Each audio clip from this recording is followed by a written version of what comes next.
दोस्तों अगर आपको 22 फरवरी को बोर्ड एग्जाम देना है तो आज की वीडियो आपके लिए बहुत ज़्यादा खास होने वाली है, क्योंकि आज की इस वीडियो में आपको बताने वाला हूं कि किस तरीके से कॉपी लिखने पर आप भी इतने अंक पा सकते हैं। जी हां दोस्तों, ये कॉपी बहुत ज़्यादा इंपॉर्टेंट है आपको देखना, और ऐसे ही आप बोर्ड एग्जाम में जा करके अगर लिख देंगे ना तो कोई भी एग्जामिनर आपका एक भी अंक नहीं काटेगा भाई, बेहतरीन अंक आपको देंगे। ठीक है ना, तो कैसे कॉपी लिखना है, किस क्वेश्चन का कितना बड़ा आंसर आपको लिखना है, कितना बड़ा आंसर लिखने से आपके एक भी अंक नहीं कटेंगे, किस तरीके से आपको कवर पेज भरना है, पूरा आज की इस वीडियो में डिटेल में बताऊंगा। तो 22 फरवरी से पहले पहले वीडियो को अंत तक जरूर देखिएगा। चलिए शुरू करते हैं और एक एक चीज को आपको एक्सप्लेन करते हैं। ठीक है, तो देखो ऐसे ही सेम ऐसे ही बोर्ड एग्जाम में आपको कॉपी मिलेगी, ये बात 100% निश्चित है। ठीक है, ये बोर्ड एग्जाम की वेबसाइट से, बोर्ड की वेबसाइट से ही डाउनलोड करके मैंने प्रिंट किया है। ठीक है, उसके बाद यहाँ पे देखो परीक्षार्थी का अनुक्रमांक में आपका आपके प्रवेश पत्र में दिया गया रोल नंबर डाल देंगे। ठीक है, यहाँ पे आपको शब्दों में इसी चीज को डालना है। देखिए, दो को अलग, एक को अलग, एक को अलग, कामा लगा लगा करके सबको अलग से लिखेंगे। ठीक है,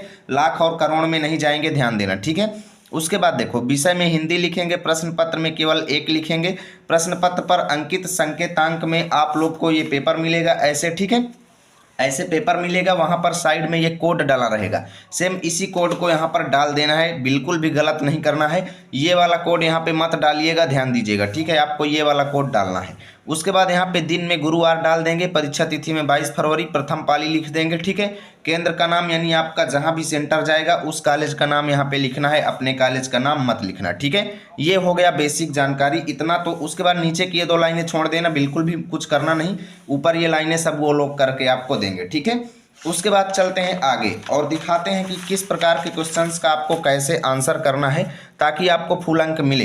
तो देखो, कॉपी मिलते ही सबसे पहले आपको लेफ्ट में इतना हाशिया खींचना है, ध्यान देना। ठीक है, ये कॉपी का आपका फ्रंट पेज हो गया और यहाँ पे एक पटरी रख के ऐसे लाइन खींच लेंगे। ठीक है, उसके बाद कॉपी के लेफ्ट साइड में बिल्कुल भी नहीं लिखना, आपको लिखना है ओनली राइट साइड में। ठीक है, जैसे यहाँ पे देखेंगे कैसे किस क्वेश्चन का आंसर देंगे। ये एमसीक्यू है, एमसीक्यू का आंसर आपको देना पड़ेगा ओएमआर सीट में, ओएमआर सीट आपको अलग से मिलेगी। ठीक है, यहाँ पे देखिए वर्णनात्मक प्रश्नों को पहले दिखाते हैं, ओएमआर की बात बाद में की जाएगी। यहाँ पे देखो वर्णनात्मक प्रश्न है, ऐसे ही सेम आपको मिलेगा। तो जैसे खंडबा का आप कर रहे हैं तो सबसे पहले यहाँ पे खंडबा वर्णनात्मक प्रश्न डाल देंगे बीचों बीच। उसके बाद यहाँ पे प्रश्नोत्तर संख्या आप कौन सा कर रहे हैं, यानी पहला कर रहे हैं, दूसरा कर रहे हैं, कौन सा कर रहे हैं। तो यहाँ पे प्रश्नोत्तर संख्या 1 इन्होंने यानी पहला किया है तो पहला आप लोग यहाँ पे डाल देंगे। ठीक है, अब देखिए गद्यांश को हल करना है तो शुरू के 2-3 शब्द आपको पहले इधर लिखना है, फिर गद्यांश के लास्ट के 2-3 शब्द आपको इधर लिखना है, फिर डैश डैश कर देंगे। ठीक है, अब यहाँ पे इसके नीचे प्रश्न दिया गया है, प्रस्तुत गद्यांश के पाठ और लेखक का नाम लिखिए। तो यहाँ पे इन्होंने लिख दिया पाठ का नाम मित्रता, लेखक का नाम आचार्य रामचंद्र शुक्ल। ठीक है, उसके बाद रेखांकित अंश की व्याख्या, यानी जितने में रेखा नीचे खींची गई है ना, केवल इतने की व्याख्या आपको लिखना है।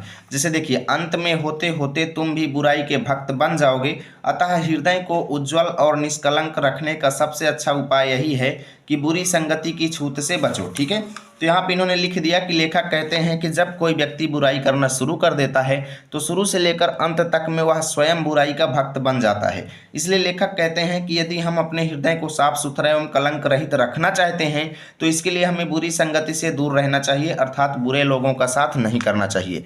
ऐसे आपको स्पष्ट शब्दों में लिखना है। ठीक है, देख सकते हो व्याख्या 4 से 5 लाइन में आपको कम से कम लिखना है। जब एक बार मनुष्य अपना पैर कीचड़ में डाल देता है तो क्या होता है, गद्यांश में ही ढूंढेंगे, शुरू वाली लाइन में ही आंसर है। तो ऐसे ही इन्होंने यहाँ पे लिख दिया इतना बड़ा आंसर। ठीक है, और एक पेज में एक गद्यांश इन्होंने किया। उसके बाद यहाँ पे 2-3 लाइन अगर बचें तो अगला प्रश्न यहाँ पे नहीं लिखेंगे, अगर 5 से 6 लाइन बचती हैं तो यहाँ पे अगला प्रश्न कर लेंगे। ठीक है, उसके बाद देखो चलते हैं नेक्स्ट पेज पे। यहाँ पे देखिए इन्होंने पद्यांश को सॉल्व किया है, पूरे 6 अंक इनको पद्यांश के मिले हैं। ध्यान देना, 2 में से किसी एक को ही करना है, दोनों नहीं करना। ठीक है, अथवा लगा हुआ है। यहीं पे पद्यांश में देखिए पहला वाला इन्होंने किया है, प्रश्नोत्तर संख्या 2 डाल दिया। उसके बाद शुरू के 2-3 शब्द यानी सागर निज छाती और लास्ट के 2-3 शब्द यहाँ पे लिख दिया, फिर डैश डैश कर दिया, संदर्भ डाल दिया। फिर रेखांकित अंश की व्याख्या में देखिए 3-4 लाइनें हैं, इतने की व्याख्या इनको लिखना था तो इन्होंने इतना लिख दिया। ठीक है, उसके बाद तीसरा प्रश्न था दोस्तों, नदियां जिसकी यश धारा सी पंक्ति में अलंकार कौन सा है, तो इन्होंने उपमा अलंकार लिख दिया, पूरे 6 अंक इनको मिल गए। ठीक है, ऐसे ही आपको पद्यांश सॉल्व करना है। उसके बाद देखिए ऐसे ही संस्कृत का गद्यांश आपको शुरू के 2 शब्द लास्ट के 2 शब्द करके ऐसे ही फिर हिंदी अनुवाद करना है। देख सकते हो इतने में इनका फिट हो गया पूरे 5 अंक। ठीक है, और देख सकते हो एक लाइन भी एक्स्ट्रा नहीं बची है। अब देखिए यहाँ पे नेक्स्ट पेज पे इन्होंने संस्कृत का श्लोक ऐसे ही किया है, तो ये 3 4 5 चीजें जो है एकदम सेम पैटर्न में करना है, ठीक है। उसके बाद देखते हैं क्वेश्चंस का आंसर आपको कैसे करना है, ठीक है ना। ये सब सेम चीजें, गद्यांश पद्यांश वाली चीजें तो खत्म हुई। देखिए इनका भी आप लोगों को कैसे आंसर करना है यहाँ पे ये लिखा ही हुआ है, ठीक है, आप लोग देख सकते हो। इनका भी यहाँ पे देख सकते हो, ठीक है, ये श्लोक है। तो 2 श्लोक में से इन्होंने पहला वाला किया है, तो देख सकते हो रात्रिर्गमिष्यति एक तरफ लिख दिया और लास्ट के 2 शब्द गज उज्जहार दूसरी तरफ लिख दिया, डैश डैश कर दिया, ठीक है। और संदर्भ, फिर प्रसंग, फिर हिंदी अनुवाद। ध्यान देना प्रसंग आपको लिखना है जब आप श्लोक की व्याख्या लिखेंगे तो, ठीक है ना। गद्यांश वाले में आप नहीं लिखेंगे, गद्यांश वाले में आप संदर्भ और हिंदी अनुवाद डायरेक्ट हेडिंग डालेंगे, लेकिन यहाँ पे आपको प्रसंग लिखना है। उसके बाद देखिए यहाँ पे प्रश्नोत्तर संख्या 8 देख सकते हो, 4 के बाद इन्होंने डायरेक्ट 8 कर दिया। आप भी ऐसे कर सकते हो। मान लो बीच में आपको कोई प्रश्न नहीं आता, 4 के बाद 5वां नहीं आता, तो आप डायरेक्ट 8वां कर सकते हो। जैसे यहाँ पे देखेंगे 8वां प्रश्न है, निम्नलिखित प्रश्नों में से किन्हीं 2 प्रश्नों का उत्तर संस्कृत में दीजिए। तो यहाँ पे इन्होंने का वाला किया, आंसर लिख दिया वाराणसी विमल सलिल तरंगाया गंगाया कूले स्थिता, ठीक है। का वाला प्रश्न आप लोग देख सकते हो, वाराणसी कुत्र स्थिता। उसके बाद ख वाला किया है, तो ख वाला प्रश्न है पादई बिना कह चलती, तो पादई बिना पत्र चलती, ठीक है। केवल इतना आपको लिखना है। देख सकते हो 3 लाइनें बची हैं, तो अगला प्रश्न यहाँ पे नहीं वो करेंगे, तुरंत साइड में पीटीओ लिख देंगे। इसका मतलब ये है कि कृपया पेज आगे पलटिए, ठीक है। प्लीज टर्न ओवर, पीटीओ का मतलब होता है प्लीज टर्न ओवर, मतलब कृपया पेज को आगे पलटिए, ठीक है। एग्जामिनर लोग आपका पेज आगे पलट करके देख लेंगे। अब यहाँ पे देखिए डायरेक्ट इन्होंने 8वें के बाद अगले पेज पे प्रश्नोत्तर संख्या 5वां डाल दिया। अब देखते हैं 5वां प्रश्न क्या है। स्वपठित खंड काव्य के आधार पर निम्न प्रश्नों में से किसी एक प्रश्न का उत्तर देना है, ठीक है। खंड काव्य है, तो यहाँ पे इन्होंने कौन सा किया, प्रश्नोत्तर संख्या अंगा का पहला, ठीक है। और यहाँ पे जय सुभाष खंड काव्य लिख दिया। तो अंगा वाला प्रश्न देखिए दिया गया है, जय सुभाष खंड काव्य के आधार पर नायक का चरित्रण कीजिए। तो इन्होंने देख सकते हो जय सुभाष खंड काव्य हेडिंग डाल के लिख दिया, जय सुभाष खंड काव्य के नायक का चरित्रण इस प्रकार है। ऐसे ही आपको सेम टू सेम चरित्रण लिखना है। देख सकते हो 1 पेज हुआ, कितना बड़ा आपको खंड काव्य वाला प्रश्न सॉल्व करना है, देख सकते हो लगभग 1.5 पेज आपको करना है, तभी 3 अंक मिलेंगे। ये बात 100% कन्फर्म है, इसको लिख करके रख लो, ठीक है। इतना आपको लिखना पड़ेगा। अब देखिए यहाँ पे इतनी जगह बची थी, यानी 8 से 10 लाइन थी, तो इन्होंने प्रश्नोत्तर संख्या 7वां कर लिया, यानी श्लोक को कर लिया। देख सकते हो अपनी पाठ्य पुस्तक से कंठस्थ किया हुआ कोई श्लोक लिखो। तो ऐसे ही आपको पेपर में पेज मैनेजमेंट करना है। ये देखना है कि अगर 3 लाइन बची है तो यहाँ पे ऐसा प्रश्न करना है कि उस 3 लाइन में उसका आंसर फिट हो जाए, ठीक है। आपको नेक्स्ट पेज पे नहीं कूदना है। देख सकते हो 7वां डाल के 2 लाइन लिखे, फिर यहाँ पे साइड में पीटीओ लिख दिया। जब 2-3 लाइन बचे तो पीटीओ लिखना जरूरी है, ठीक है। उसके बाद चलते हैं नेक्स्ट पेज पे। यहाँ पे देखिए प्रश्नोत्तर संख्या 6वें का यानी जीवन परिचय इन्होंने लिखा। यहाँ पे देख सकते हो निम्नलिखित में से किसी एक लेखक का जीवन परिचय दीजिए। तो 6वें के का डाल के आचार्य रामचंद्र शुक्ल जी इन्होंने लिख दिया। और देख सकते हो कितना बड़ा जीवन परिचय लिखना है, तो आपको 5 अंक मिलेंगे। साइड में बॉक्स जरूर बनाना है। और 1 पेज ये हो गया आपका जीवन परिचय, ठीक है। उसके बाद देखिए नेक्स्ट पेज पे कितना लिखा है, यहाँ पे देख सकते हो इतना इन्होंने नेक्स्ट पेज पे लिखा, प्लस रचनाएं अलग से लिखी, ठीक है। रचनाएं देख सकते हो। उसके बाद 6वें का खा देख लीजिए। यहाँ पे 6वें के खा प्रश्न में दिया गया है कवि का जीवन परिचय। तो कवि में गोस्वामी तुलसीदास का इन्होंने लिखा। और 1 पेज ये हो गया, ठीक है। 1 पेज ये हुआ। अभी आगे चलते हैं, देखते हैं कितना किया है।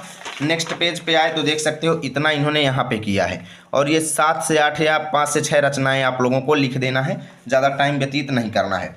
अब प्रश्नोत्तर संख्या 8वां में देखिए इन्होंने पत्र लेखन लिखा है। इतना अच्छा जगह मैनेजमेंट किया है, इतना इन्होंने पत्र लेखन लिखा है, ठीक है। प्रश्नोत्तर संख्या 10वां है, सॉरी 10वां। तो यहाँ पे 10वां देखिए दिया गया है, किताब खरीदने के लिए पिता से पैसे मांगते हुए पत्र लिखिए। तो यहाँ पे इन्होंने वही पत्र लिखा है, ठीक है। ऐसे आप लोगों को देख लीजिए, पत्र लेखन अलग होता है, प्रार्थना पत्र अलग होता है। तो ध्यान देना, अगर प्रार्थना पत्र आएगा तो सेवा में श्रीमान करके लिखेंगे, और वहीं पे किसी को पत्र लेखन आएगा तो आप लोग इस तरीके से पत्र लिखेंगे। ध्यान देना, पत्र में भी कई तरीके के पत्र होते हैं। एक प्रार्थना पत्र होता है और एक अलग टाइप का पत्र होता है, ठीक है। तो दोनों टाइप आप लोग सीख लीजिएगा। तो ये वाला तरीके से इन्होंने लिखा, देख सकते हो 3.5 अंक मिले। पता नहीं एग्जामिनर ने क्यों इनका आधा अंक काट लिया है। मेरे हिसाब से शायद यहाँ पे जगह की कमी थी, इस वजह से कटे हैं, ठीक है। हो गया, लेकिन आप लोगों को थोड़ा बड़ा लिखना है, कोशिश ये करना है, क्योंकि 4 अंक का प्रश्न है तो थोड़ा बड़ा चाहिए। उसके बाद देखिए यहाँ पे 9वें में इन्होंने निबंध लेखन कर दिया है। निबंध लेखन में देखिए सबसे पहले प्रश्न दिखाते हैं आपको, ठीक है। पेपर में चलते हैं और आपको प्रश्न दिखाते हैं। देखिए यहाँ पे दिया गया है किसी एक विषय पर निबंध लिखिए, ठीक है। तो इन्होंने 9वां डाल दिया, निबंध लेखन डाल दिया। बेरोजगारी की समस्या, ठीक है, घा वाला ऑप्शन डाल दिया, बेरोजगारी की समस्या। और देखना निबंध कितना पेज इन्होंने लिखा है, तभी इनको पूरे अंक मिले हैं, 7 अंक, ठीक है। देख सकते हो ये हुआ एक पेज, यहाँ पे देखिए ये हुआ दूसरा पेज। इतना निबंध अगर आप नहीं लिखेंगे ना, हर स्टूडेंट के निबंध में अंक कटते हैं क्योंकि उनको पता नहीं होता कितना लिखना है।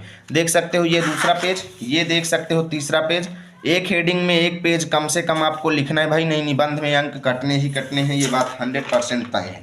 यहाँ पे देख सकते हो ये लास्ट पेज, तब जाके यहाँ पे लास्ट में आपको अपना रोल नंबर लिख देना है। इस तरीके से बोर्ड एग्जाम में आपको पूरी कॉपी लिखना है, तभी फुल अंक मिलेंगे। उम्मीद करता हूँ आपके सारे डाउट क्लियर होंगे। अगर ऐसी ही कॉपी की वीडियो आपको अदर सब्जेक्ट की चाहिए तो कमेंट करना। मिलेंगे आप सभी के साथ अगली वीडियो में, तब तक के लिए जय हिंद जय भारत।